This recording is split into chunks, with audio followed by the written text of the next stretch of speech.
Às 2 da manhã, Helena acordou com a luz do celular do marido iluminando o quarto. Durante alguns segundos, permaneceu imóvel. Antônio dormia ao lado dela, de costas, respirando profundamente. Era um homem de 68 anos.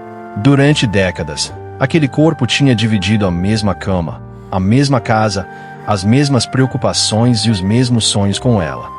Helena conhecia até o jeito como ele respirava quando estava preocupado. Mas naquela madrugada havia alguma coisa diferente. O celular vibrou novamente. Helena Allhill. Uma mensagem apareceu na tela bloqueada. Você já dormiu, meu amor? Ela sentiu o coração apertar. Não tocou no aparelho imediatamente. Apenas ficou olhando. Segundos depois, outra mensagem chegou. Amanhã quero fazer aquele caldo que você gosta. E então uma terceira. Estou com saudade de você. Helena sentiu as mãos esfriarem. Não era uma mensagem de uma filha. Não era de um amigo. Não era de alguém que simplesmente queria saber como Antônio estava. Era uma mulher. E aquela mulher não sabia que Helena estava acordada. Durante 40 anos de casamento, Helena havia aprendido a engolir muitas coisas. Engolir a comentários sobre estar envelhecendo. Engolir as mudanças de humor do marido. Engolir a noites em que ele chegava tarde. Engolir o silêncio. Engolir a sensação de que, depois que os filhos cresceram, Antônio passou a enxergá-la mais como parte da mobília da casa do que como mulher. Mas naquela madrugada, olhando para aquelas mensagens, percebeu que havia chegado ao limite. Ela pegou o celular. A tela estava aberta. O nome da mulher apareceu no topo da conversa. Camila. Helena não conhecia aquela mulher, mas, de repente, percebeu que conhecia muito bem a história que havia começado sem que ela soubesse. Havia dezenas de mensagens. Fotografias. Planos para o dia seguinte. Conversa sobre lugares onde os dois poderiam se encontrar. E uma frase que fez Helena sentir como se alguém tivesse arrancado o chão debaixo de seus pés. Quando você vai ter coragem de deixar aquela velha e ficar comigo de verdade? Helena fechou os olhos. Não chorou. Essa foi a primeira coisa que surpreendeu a própria Helena. Ela imaginava que, se um dia descobrisse uma traição, gritaria, quebraria alguma coisa, acordaria Antônio aos tapas. Mas não. Ela apenas ficou sentada na cama, em silêncio. E foi justamente aquele silêncio que assustou Antônio quando ele acordou. Helena? Ela virou lentamente o rosto. Quem é Camila? Antônio ficou imóvel. Durante alguns segundos, não respondeu. E naquele pequeno intervalo, Helena teve a resposta que precisava. O marido não perguntou. Que Camila? Ele apenas olhou para o celular, depois para ela. E desviou os olhos. Helena respirou fundo. Então, é verdade. Helena, não é exatamente o que você está pensando. Ela soltou uma pequena risada. Não era uma risada de humor. Era uma risada de quem acabará de descobrir que a própria vida tinha sido construída sobre uma mentira. Antônio, eu li as mensagens. Ele passou a mão pelo rosto. Eu posso explicar. Então explique. Antônio se sentou na cama. Eu me sentia sozinho. Helena o encarou. Susanne, você mudou. Ela ficou alguns segundos em silêncio. Eu mudei? Depois que os filhos cresceram, você só pensa na casa, nos remédios, nas contas. A gente deixou de ser marido e mulher. Helena olhou para o homem com quem havia compartilhado 4 décadas. E por isso você procurou outra mulher? Antônio abaixou a cabeça. Eu precisava de alguém que se importasse comigo. Aquelas palavras doeram mais do que a traição. Porque Helena se lembrou de quantas vezes havia acordado de madrugada para separar os remédios dele. Quantas vezes havia preparado sua comida quando ele estava doente. Quantas vezes havia ido a consultas médicas. Quantas vezes havia esperado acordada quando ele chegava tarde. E agora ele dizia que precisava de alguém que se importasse. Helena levantou da cama. Abriu o armário. Tirou uma mala. Antônio ficou assustado. O que você está fazendo? Nada. Helena, onde você vai? Ela colocou algumas roupas dentro da mala. Para algum lugar onde eu possa respirar. Você vai embora por causa de uma conversa. Helena Peru olhou para ele. Não. Fechou a mala. Eu estou indo embora por causa de 40 anos de silêncio. Antônio tentou segurá-la pelo braço. Ela afastou a mão. Não faça isso. Helena, nós somos casados há 40 anos. Eu sei. Você não pode simplesmente jogar tudo fora. Helena colocou a mão sobre a maçaneta. Quem jogou tudo fora não fui eu. Abriu a porta. Antes de sair, olhou uma última vez para o homem. Você não procurou alguém para cuidar de você, Antônio. Você procurou alguém porque se cansou de cuidar da nossa história. E saiu. Naquela madrugada, em Campinas, São Paulo, Helena não sabia ainda que aquela seria a noite que mudaria o resto de sua vida. E Antônio também não sabia. Mas, quando uma pessoa passa décadas acreditando que sempre terá alguém ao seu lado, às vezes precisa perder tudo para descobrir o valor daquilo que tinha. Helena foi para a casa da filha, Renata. Não contou todos os detalhes naquela primeira noite. Apenas disse que precisava de alguns dias. Renata conhecia a mãe. Sabia que, quando Helena dizia alguns dias, provavelmente significava que alguma coisa muito grave havia acontecido. Na manhã seguinte, o filho, Marcos, apareceu. Mãe, o que aconteceu? Helena estava preparando café.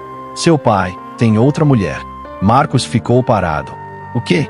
Renata levou a mão à boca. Helena colocou uma xícara sobre a mesa. Eu descobri ontem. Marcos ficou alguns segundos sem saber o que dizer. Há quanto tempo? Não sei. E ele admitiu. Disse que estava se sentindo sozinho. Marcos abaixou a cabeça. Meu Deus. Helena respirou fundo. Não quero que vocês escolham um lado. Mãe, seu pai continua sendo seu pai. Ela olhou para os dois. Mas eu não vou continuar sendo esposa dele apenas porque vocês querem que a família pareça inteira. Renata segurou a mão da mãe. Você não precisa voltar. Helena sorriu tristement. Eu sei. Enquanto isso, Antônio estava em casa. Camila ligava. Você contou para ela. Ela descobriu. E agora? Ela foi embora. Do outro lado, Camila ficou em silêncio. Então você está livre. Antônio fechou os olhos. Aquela frase parecia maravilhosa. Livre. Durante alguns minutos, ele acreditou que finalmente teria a vida que desejava. Nos dias seguintes, Camila começou a aparecer com mais frequência. Ela dizia que o amava, que Antônio merecia ser feliz, que a vida era curta. E ele acreditou. Pouco tempo depois, Antônio decidiu sair definitivamente da casa onde havia vivido durante décadas. Levou roupas, documentos e alguns objetos pessoais. Quando Marcos o viu com as malas, perguntou: O senhor tem certeza? Antônio respondeu: Tenho. E a mãe? Antônio ficou em silêncio. Seu pai não precisa mais pensar nela. Marcos o encarou. Talvez um dia o senhor pense. Antônio entrou no carro. Não respondeu. Quando chegou à casa de Camila, encontrou uma mulher sorridente esperando por ele. Ela o abraçou. Finalmente, Antônio sorriu. Naquele momento, acreditava ter vencido. Pensava que Helena era fria. Pensava que Camila era apaixonada. Pensava que estava começando uma nova vida. Mas existe uma diferença entre alguém amar você e alguém amar aquilo que você representa. E Antônio ainda não sabia qual das duas coisas Camila amava. Nas primeiras semanas, tudo pareceu perfeito. Camila fazia carinho nele. Preparava café. Chamava-o de meu bem. Perguntava se ele havia dormido bem. Antônio começou a acreditar que Helena realmente tinha sido incapaz de compreender suas necessidades. Um dia, disse: Você sabe, eu devia ter feito isso há muito tempo. Camila sorriu. Algumas pessoas só encontram a felicidade quando têm coragem de abandonar o passado. Antônio acreditou. Mas a primeira rachadura apareceu quando ele adoeceu. Era uma gripe simples. Febre baixa. Dor no corpo. Nada grave. Mesmo assim, Antônio esperava que Camila cuidasse dele como Helena sempre fizera. Camila, você poderia fazer aquela sopa? Ela estava no celular. Hoje? Eu não estou me sentindo bem. Antônio, eu também estou cansada. Ele ficou quieto. No dia seguinte, pediu que ela comprasse um medicamento. Camila respondeu: "Você não tem como ir à farmácia." Antônio olhou para ela. "Minha perna está doendo." Ela suspirou. "Então peça um aplicativo de entrega." Foi naquele instante que ele sentiu algo estranho. Não era ainda arrependimento. Era a comparação. E a comparação começou a incomodá-lo. Na casa de Helena, ele nunca precisava pedir 2 vezes. Mas Antônio empurrou aquela sensação para longe. Afinal, havia escolhido Camila. E admitir que havia errado significaria admitir que destruíra uma vida inteira por uma ilusão. Com o passar dos meses, Camila mudou. Não de uma vez. Foi aos poucos. Primeiro, começou a perguntar sobre o dinheiro de Antônio. Depois, sobre sua aposentadoria. Depois, sobre a casa. "Você pretende vender aquela casa?" Antônio respondeu: "Ainda não pensei nisso." Camila sorriu. "É uma casa grande demais para uma pessoa só. Talvez. Poderíamos comprar algo menor." Antônio percebeu que ela falava poderíamos com muita facilidade. Como se o dinheiro dele já fosse dos dois. Certa tarde, Camila recebeu uma ligação. Era o filho dela. A conversa durou poucos minutos. Quando desligou, estava nervosa. "Aconteceu alguma coisa?" "Nada." "Camila, meu filho está com problemas." Antônio perguntou. "Que tipo de problema?" Ela hesitou. "Dívidas." Depois de alguns minutos, contou que precisava de uma grande quantia para resolver a situação. "Quanto?" Camila respirou fundo. R$ 80.000. Antônio quase engasgou. "O quê?" "Eu sei que é muito." "Camila, eu não tenho esse dinheiro disponível. Você tem suas economias." "São minhas economias de aposentadoria. E eu não sou sua família." Antônio ficou em silêncio. "Camila!" Ela começou a chorar. "Quando você estava sozinho, eu estava com você. Eu reconheço isso.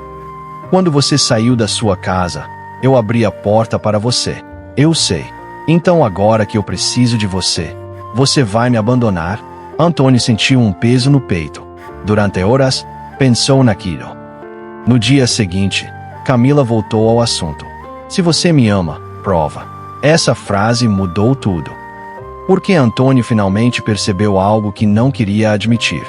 Naquele relacionamento, o amor sempre parecia precisar de uma prova. E a prova quase sempre custava dinheiro. "Eu não vou retirar R$ 80.000 da minha aposentadoria." Camila ficou olhando para ele. "Então é isso. Eu não posso." "Você pode. Só não quer." "Não é assim." "É exatamente assim." Ela se levantou. "Você abandonou uma mulher que passou 40 anos ao seu lado para ficar comigo e agora não consegue fazer o mínimo." Antônio sentiu o rosto queimar. "Não fale assim." Camila riu. "Por quê?" "Porque dói ouvir a verdade." Naquele momento, Antônio percebeu que a mulher que dizia amá-lo já não falava com ele como antes. Ela falava com seu dinheiro, com sua aposentadoria, com aquilo que ele podia oferecer. E, quando percebeu que talvez não pudesse mais oferecer tanto, o carinho desapareceu. Poucos dias depois, Camila disse: "Talvez seja melhor você voltar para sua família." Antônio ficou olhando para ela. "Minha família? Você sabe o que quero dizer. Eu deixei minha mulher por você." Camila respondeu friamente: "Essa foi uma escolha sua." Antônio sentiu como se tivesse levado um golpe. "Camila, eu não prometi cuidar de um homem doente pelo resto da vida." "Mas você disse que me amava." Ela desviou o olhar. As pessoas mudam. Antônio pegou a pequena mala. Dessa vez, não havia ninguém esperando por ele. Saiu daquela casa sem saber para onde iria. E, pela primeira vez, percebeu que havia perdido a única pessoa que talvez ainda pudesse chamá-lo de volta para casa. Mas talvez já fosse tarde demais. Antônio passou alguns dias sozinho. Como amar? Dormia pouco. Sentia dores de cabeça. A pressão subia. Marcos ligou. "Pai, onde o senhor está?" "Estou bem." "O senhor está morando sozinho?" "Estou." "Quer que eu vá aí?" Antônio recusou. O orgulho ainda falava mais alto. Na manhã seguinte, tentou levantar da cama. Sentiu uma tontura. A visão escureceu. Sua mão direita ficou estranhamente pesada. Tentou falar. A voz saiu, enrolada. Antônio tentou chegar até o telefone. Não conseguiu. Caiu ao lado da cama. Horas depois, um vizinho percebeu que havia algo errado e chamou o socorro. Antônio sofreu um AVC. No hospital, Marcos chegou correndo. Renata apareceu pouco depois. Antônio estava consciente, mas não conseguia movimentar bem o lado direito do corpo. Quando viu o filho, tentou falar. Mãe. Marcos ficou em silêncio. O senhor quer chamar a mãe? Antônio fechou os olhos. Marcos sentiu raiva, mas também sentiu pena. Pai, a mãe sabe que o senhor está aqui. Antônio abriu os olhos. Ela, vem. Marcos não respondeu. Naquela noite, ele contratou uma cuidadora. Pagou o tratamento. Organizou os documentos. Resolveu tudo. Mas não levou o pai para a casa da mãe. Helena havia sido ferida demais. E Marcos sabia disso. Quando Antônio perguntou: sua mãe está cuidando de mim? Marcos respondeu: ela não precisa cuidar do senhor. Antônio ficou em silêncio. Mas ela sabe que o senhor está doente. As lágrimas apareceram nos olhos de Antônio. Ela me odeia. Marcos respirou fundo. Não. Antônio olhou para o filho. Então por que ela não vem? Marcos demorou alguns segundos. Porque amar alguém não significa aceitar qualquer coisa dessa pessoa. Aquela frase ficou dentro de Antônio. Naquela noite, sozinho no quarto do hospital, ele se lembrou de uma cena de muitos anos atrás. Ele estava com febre. Helena tinha passado a madrugada ao lado da cama. Outra lembrança. Ele havia quebrado o braço. Helena o acompanhará durante semanas. Outra. Ele havia ficado desempregado por alguns meses. Helena assumirá as despesas da casa, sem reclamar. Outra. Quando o pai dele morreu, Helena ficou ao lado dele durante todo o velório. E então veio a lembrança mais dolorosa. Helena saindo de casa naquela madrugada. A mala na mão, os olhos cheios de lágrimas. E ele dizendo: você não pode fazer isso. Antônio chorou. Não porque estava doente, mas porque finalmente compreendia. Ele havia confundido rotina com falta de amor. Havia confundido silêncio com indiferença. Havia confundido uma mulher cansada com uma mulher que não o amava mais. E agora, deitado naquela cama, descobria o preço daquela confusão. Depois de quase um mês, Antônio recebeu alta. Ainda precisava de uma bengala. A boca permanecia levemente torta. A mão direita estava fraca. Ele não conseguia andar como antes. O motorista perguntou: para onde vamos? Antônio respondeu: para a casa da minha filha. Mas, quando chegaram perto, ele mudou de ideia. Não. Para onde, senhor? Antônio olhou pela janela. Para Campinas. O carro parou diante da casa de Helena. Antônio desceu, devagar. Cada passo era difícil. A bengala baixou no chão. Ele respirou fundo. O portão estava entreaberto. Helena estava sentada na varanda, separando alguns legumes para o jantar. Quando ouviu o barulho da bengala, levantou os olhos. Os dois se olharam. Antônio esperava alguma reação. Um grito. Uma lágrima. Um abraço. Qualquer coisa. Mas Helena apenas voltou a olhar para os legumes. Aquilo doeu mais do que qualquer palavra. Helena! Ela não respondeu. Eu posso entrar? Depois de alguns segundos, Helena disse: você está doente. Sim. Então entre. Antônio entrou. Sentou-se. Olhou ao redor. Tudo estava igual. O relógio na parede. A mesa. As fotografias dos filhos. O sofá antigo. A cozinha. Mas havia algo diferente. A casa parecia não precisar mais dele. Antônio sentiu a garganta fechar. Helena! O quê? Eu sinto muito. Ela continuou separando os legumes. Eu sei. Eu fui um idiota. Eu sei. Eu destruí nossa família. Helena Peru olhou para ele. Não diga nossa família. Antônio abaixou a cabeça. Por quê? Porque nossos filhos continuam sendo nossos filhos. Mas o nosso casamento terminou naquela noite. Ele ficou imóvel. Você não pode me perdoar? Helena respirou fundo. Perdoar é uma coisa, e voltar é outra. Antônio começou a chorar. Eu não sabia o que tinha até perder. Helena olhou para ele. Agora sabe, eu ainda amo você. Helena ficou em silêncio. Eu também passei muitos anos amando você. Antônio levantou os olhos. Então, ela interrompeu. Não confunda o amor que existiu com o casamento que acabou. Antônio baixou a cabeça. Helena levantou. Foi até a cozinha. Pegou um copo de água. Colocou sobre a mesa. Beba. Ele olhou para o copo. Depois para ela. Obrigado. Você precisa tomar seu remédio. Antônio segurou o copo com a mão esquerda. Bebeu. As lágrimas caíram. Era apenas um copo de água. Mas, para ele, parecia uma última prova de que Helena ainda tinha compaixão. Ela não o amava como antes, mas também não o odiava. E talvez aquilo fosse mais difícil de suportar. Nos dias seguintes, Antônio começou a aparecer com frequência. Não exigia entrar. Não exigia que Helena o aceitasse. Apenas aparecia. Um dia levou frutas. Helena não abriu o portão. No outro, levou um medicamento que sabia que ela usava. Ela devolveu. Não preciso. No terceiro dia, levou uma pequena caixa de doces. Helena disse: Antônio, pare. Ele perguntou: por quê? Por que você está tentando comprar uma resposta que eu não posso dar? Ele ficou em silêncio. Eu não quero comprar nada. Então pare de trazer coisas. Antônio assentiu. Está bem. No dia seguinte, apareceu de mãos vazias. Sentou-se do lado de fora. Ficou ali por quase uma hora. Helena observou pela janela. Ele não pediu nada. Não chamou. Não reclamou. Apenas ficou sentado. Depois foi embora. No dia seguinte, voltou. E no outro, até que Helena perguntou: o que você quer? Antônio respondeu: nada. Então por que vem? Ele demorou a responder. Porque durante 40 anos eu tinha alguém esperando por mim. Fez uma pausa. E eu nunca percebi o valor disso. Helena não respondeu. Antônio continuou: eu não estou pedindo que você volte.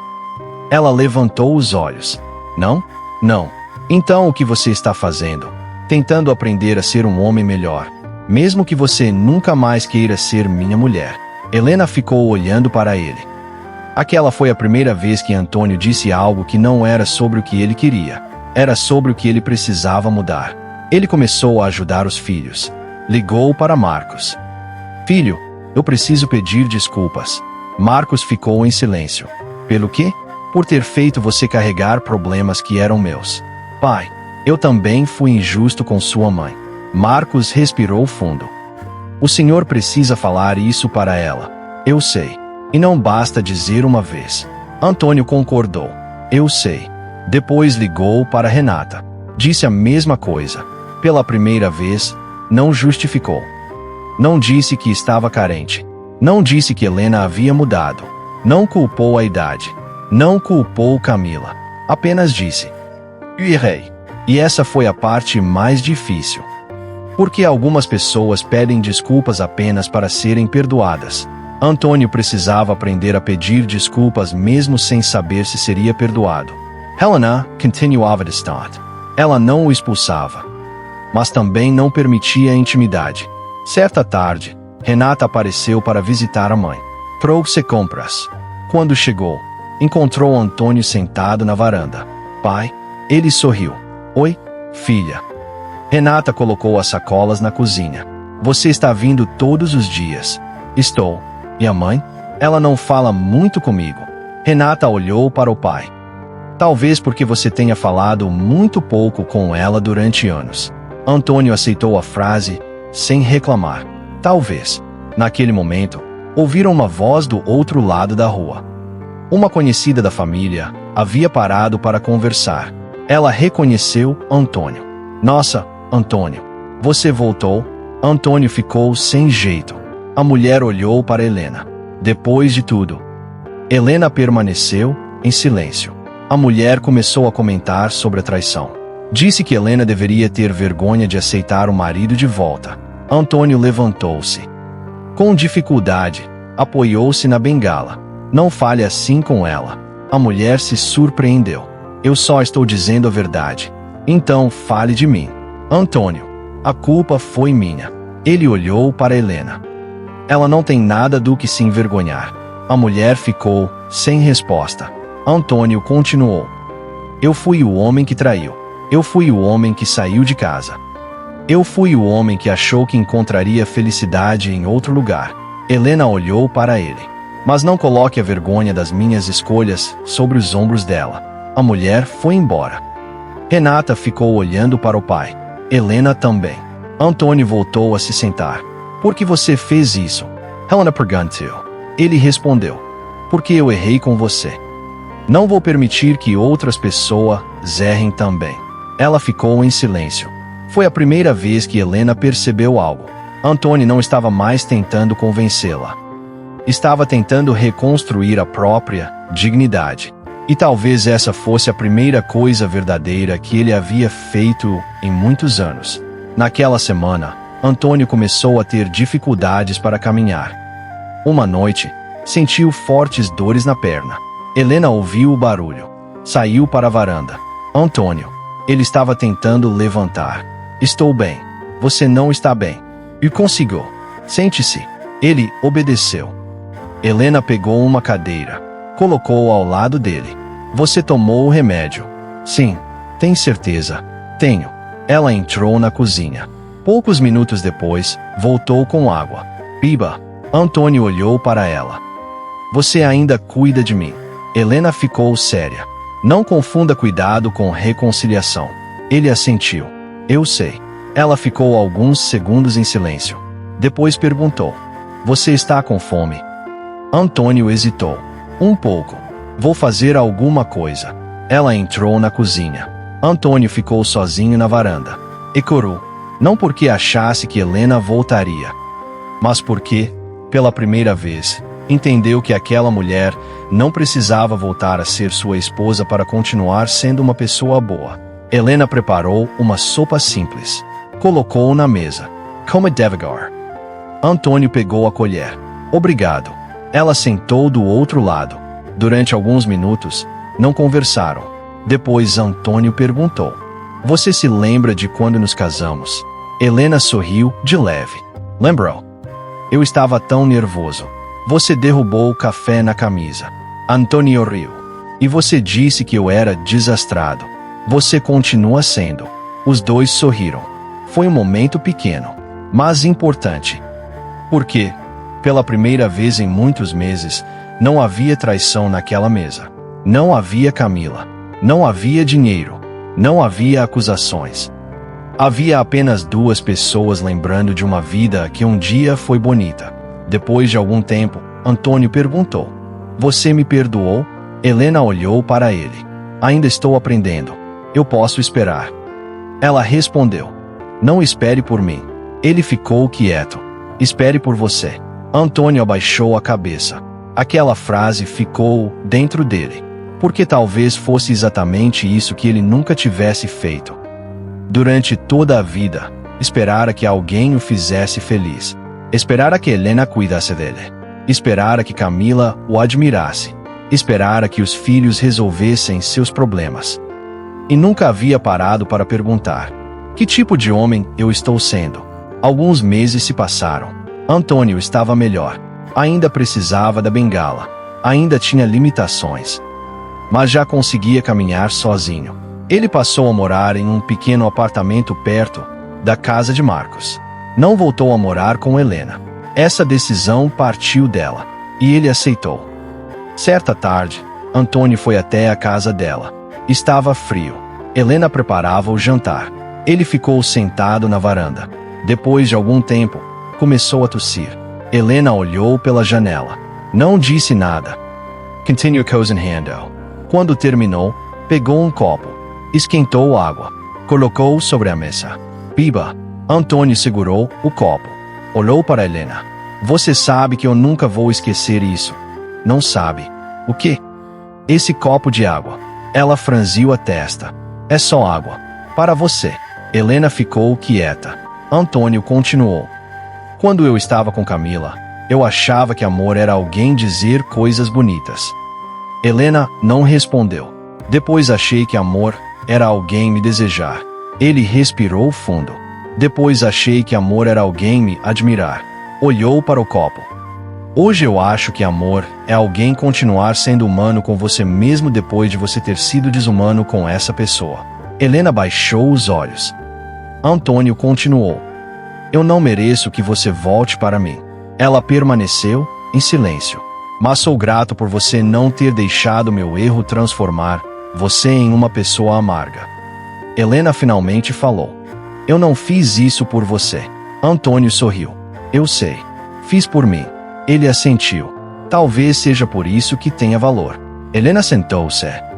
Antônio, eu passei muito tempo pensando que precisava decidir entre odiar você e perdoar você. Ele olhou para ela. E descobri que não preciso de nenhuma das duas coisas. O que você precisa? Paz. Antônio abaixou a cabeça. Então eu vou respeitar. Ela segurou a própria mão. Eu posso perdoar o homem que você foi. Fez uma pausa. Mas não posso fingir que aquela noite nunca aconteceu. Eu sei. E não quero voltar a ser a mulher que aceita qualquer coisa só para manter um casamento de pé. Antônio respirou fundo. Você não precisa. Helena olhou para ele. Você entende agora. Entendeu? Mesmo.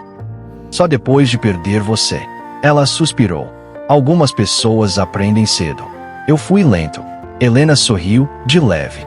Foi. Os dois riram. Não como marido e mulher, mas como duas pessoas que finalmente podiam conversar sem mentiras. Naquele fim de tarde, o sol começava a desaparecer atrás dos prédios. Antônio se levantou. Pegou a bengala. Eu vou embora. Helena assentiu. Ele caminhou até o portão. Antes de sair, parou. Helena. Sim? Ele se virou. Se eu pudesse voltar àquela madrugada. Ela ficou esperando. Eu teria desligado o celular. Helena respondeu. Não. Antônio abaixou os olhos. Não? Você teria que ter feito muito mais do que desligar o celular. Ele entendeu. Eu teria que ter escolhido você. Sim. Ele ficou em silêncio. E escolhido você todos os dias. Helena assentiu. Isso.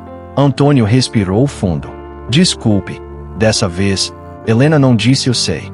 Apenas respondeu. Eu perdoo você.